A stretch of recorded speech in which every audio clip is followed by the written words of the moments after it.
প্রথম ছবিতেই জাতীয় পুরস্কার, আর সেই মানুষটা একজন প্রফেসর ছিলেন। হ্যাঁ, বলছি রঞ্জিত মল্লিকের কথা। তিনি ছিলেন প্রেসিডেন্টস কলেজের কেমিস্ট্রির গ্রাজুয়েট।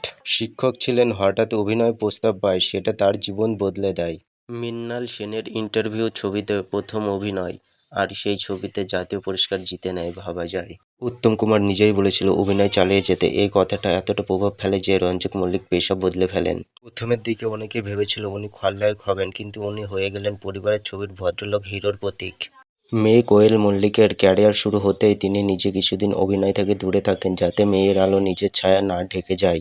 90 দশকের একসময় এমনও ছিল, রঞ্জিত মল্লিকের অভিনীত 7 থেকে 8টা সিনেমা একসাথে কলকাতার বিভিন্ন হলে এত জনপ্রিয়তা খুব কম তারকাই পেয়েছেন। 80 দশকের একসময় তিনি সিনেমা জগৎ থেকে পুরোপুরি সরে যাওয়ার সিদ্ধান্ত নিয়েছিলেন, কারণ তিনি মনে করতেন কমার্শিয়াল সিনেমা তার অভিনয়ের মান নিচে নামিয়ে দিচ্ছে। আপনাদের এই ঘটনাগুলি জেনে কেমন লাগলো অবশ্যই কমেন্ট করে জানাবেন।